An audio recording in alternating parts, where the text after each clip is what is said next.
Olá, a Câmara dos Deputados começou às 9 da manhã de hoje a decidir se a denúncia de corrupção da Procuradoria-Geral da República contra o presidente Michel Temer segue ou não ao Supremo Tribunal Federal. São precisos 342 deputados para a votação continuar. E esse é o número de votos necessários para a Câmara aceitar a denúncia e, consequentemente, afastar o presidente do cargo até a decisão do Supremo. E você vai ver também no Jornal da Assembleia de hoje.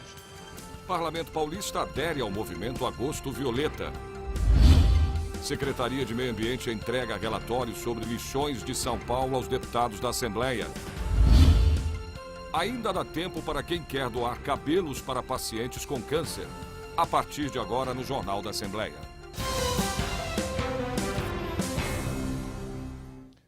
No primeiro dia depois da volta do recesso, os deputados aprovaram um projeto que autoriza a cessão diária da cidade de União Paulista, perto de São José do Rio Preto, para o Departamento de Estradas de Rodagem. Eu converso agora com o repórter Jorge Machado. Tem mais informações. Boa tarde, Jorge. Boa tarde, Sérgio. Boa tarde a todos. Foi a primeira sessão extraordinária depois da volta do recesso. Os deputados aprovaram por acordo de lideranças e votação simbólica o projeto do governador de número 805 de 2016, que autoriza o Departamento de Estradas de Rodagem, o DR, a alienar, a ceder o terreno ao município de União Paulista, cidade que fica na região de São José do Rio Preto. Uma cidade pequena, tem 79 quilômetros quadrados, pouco mais de 1.600 habitantes, segundo o último censo. O imóvel tem 15 mil metros quadrados, quase 15 mil metros quadrados, fica junto à rodovia de acesso à cidade e foi justamente porque esse trecho perdeu a relevância, a finalidade rodoviária, e está sendo cedido ao município. Este foi um dos projetos do governador acordados, que receberam o aval do Colégio de Líderes. E o deputado Barros Munhoz, do PSDB, que é líder do governo na Assembleia, está otimista quanto aos entendimentos entre os partidos políticos na casa neste segundo semestre de trabalhos. É um início promissor, até porque é uma reunião num clima muito menos tenso do que nós estávamos no final do primeiro semestre. Há um clima de melhor probabilidade de entendimento, sempre respeitando as posições de cada partido, de cada deputado, mas o que é o exercício da democracia, mas de um clima melhor, com uma produtividade melhor agora nesse segundo semestre. O que é que foi definido no Colégio de Líderes?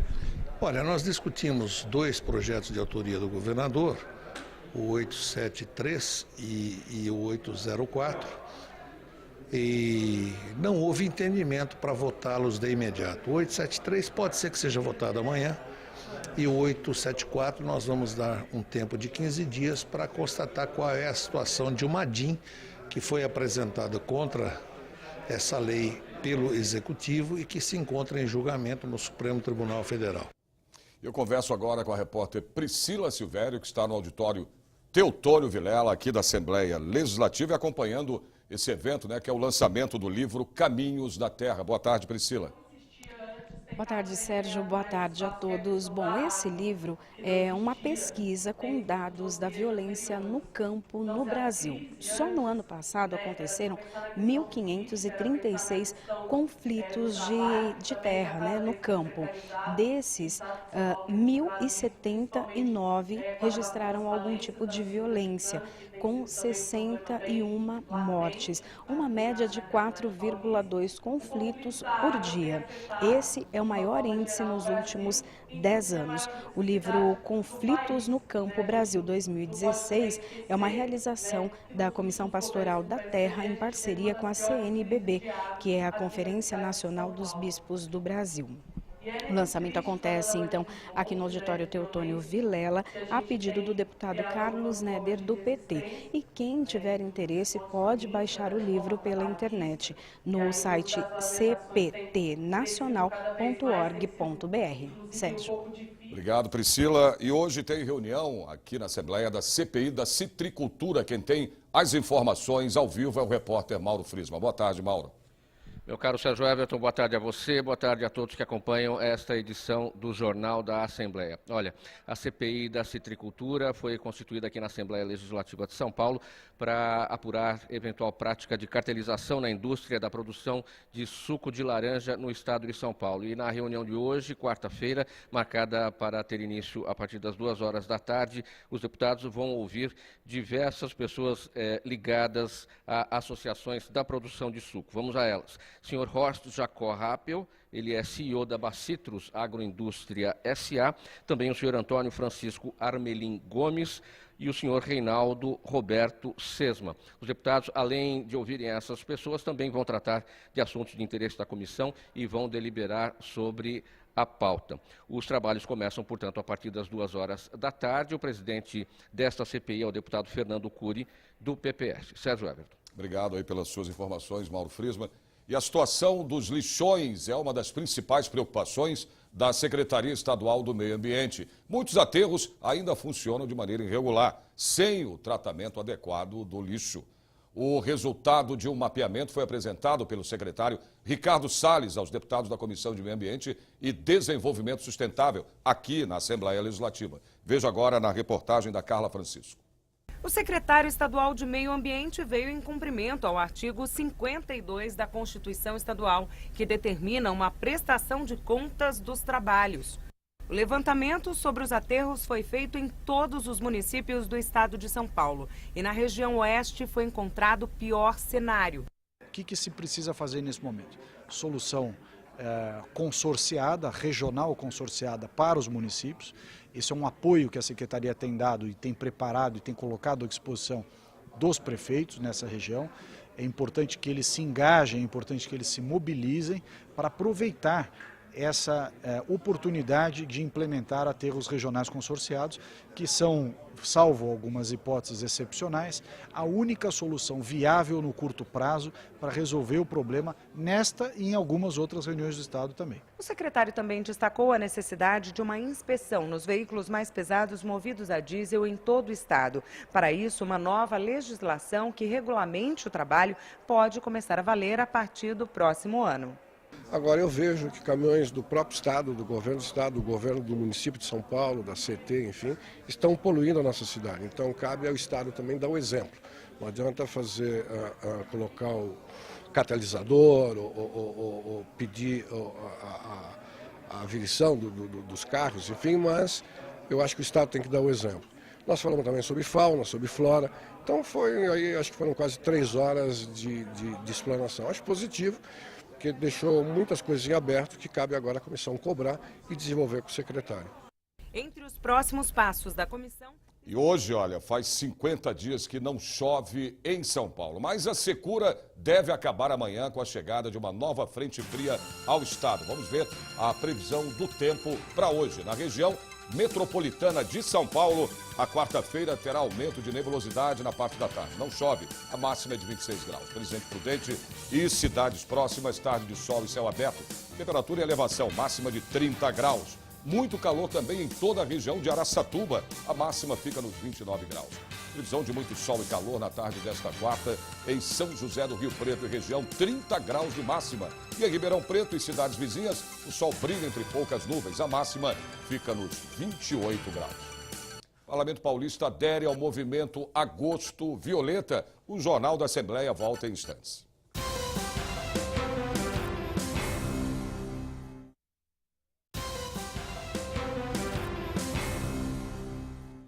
Eu volto a conversar ao vivo com o repórter Jorge Machado, que neste momento tem informações sobre a reunião dos deputados da Comissão de Finanças, Orçamento e Planejamento. Jorge.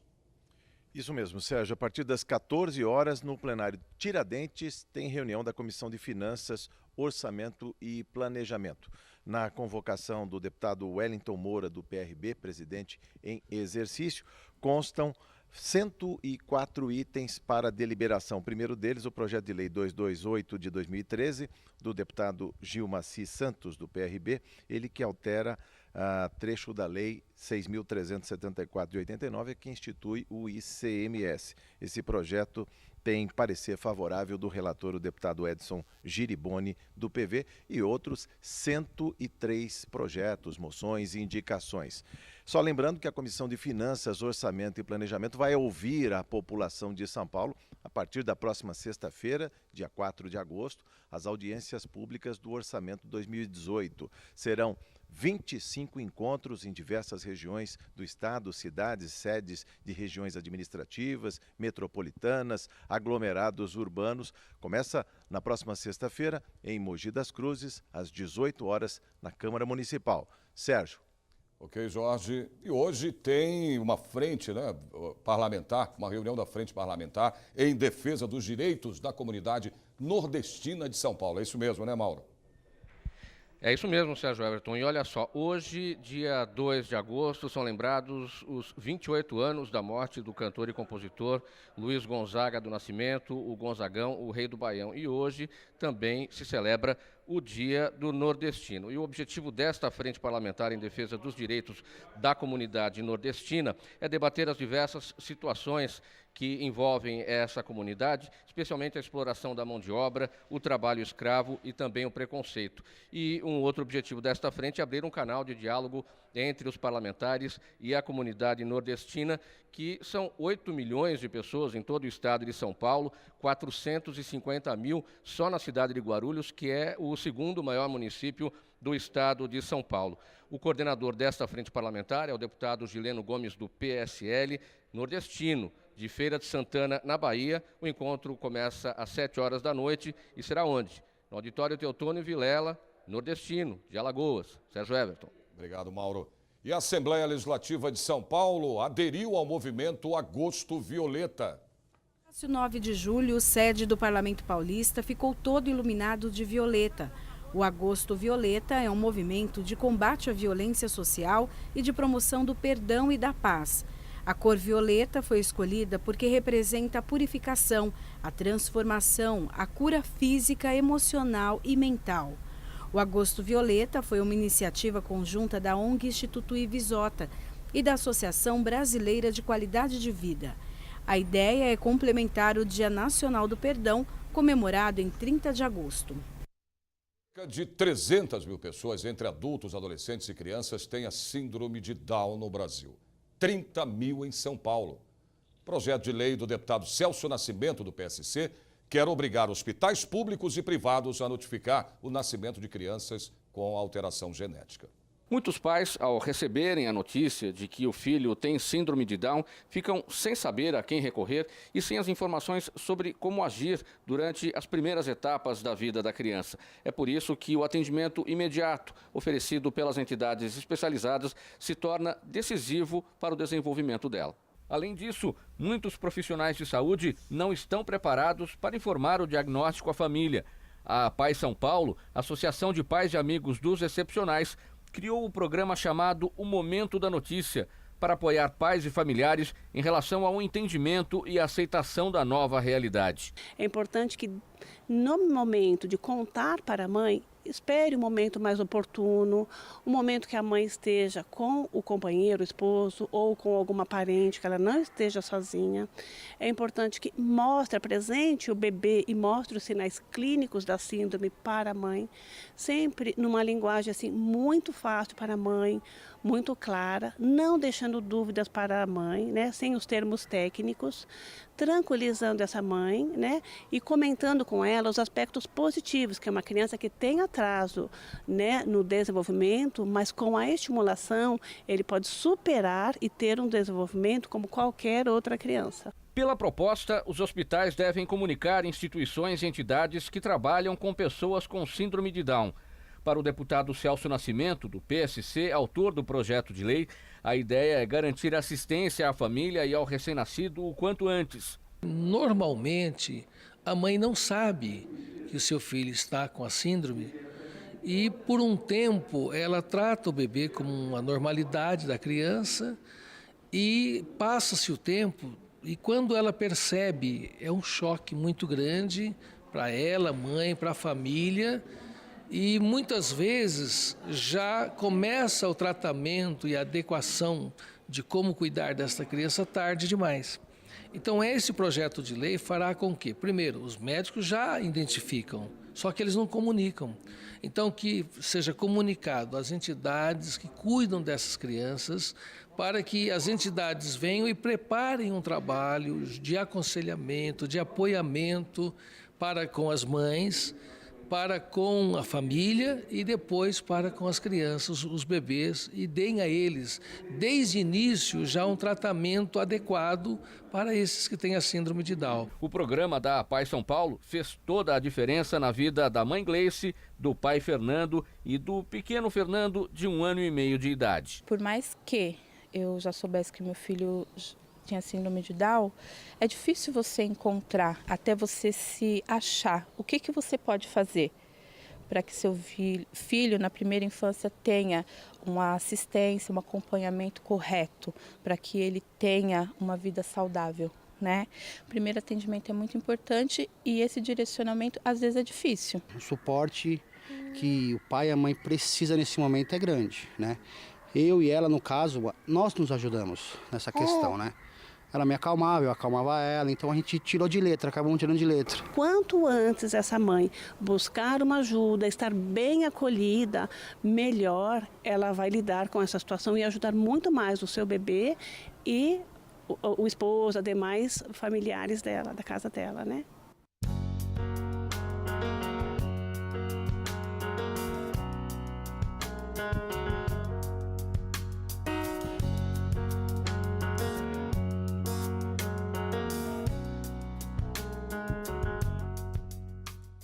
Mais previsão do tempo aqui no Jornal da Assembleia. Em Marília e região, tempo aberto e sol forte. À noite as nuvens aumentam, mas não chove. A máxima é de 27 graus. Na região de Bauru, sol aparece entre poucas nuvens. A máxima chega aos 28 graus. São Carlos e cidades próximas, a previsão é de tempo bom, com algumas nuvens. Máxima também de 28 graus. Campinas e região vão ter aí uma tarde de sol. A máxima fica nos 26 graus.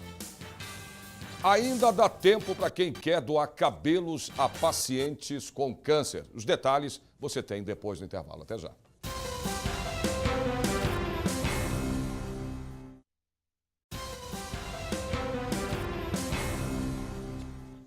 Volto a conversar ao vivo com o repórter Jorge Machado, que neste momento tem as informações sobre a reunião da Comissão de Defesa, né, Jorge, dos Direitos da Pessoa Humana, da Cidadania, da Participação e das Questões Sociais. Jorge. Exatamente, Sérgio.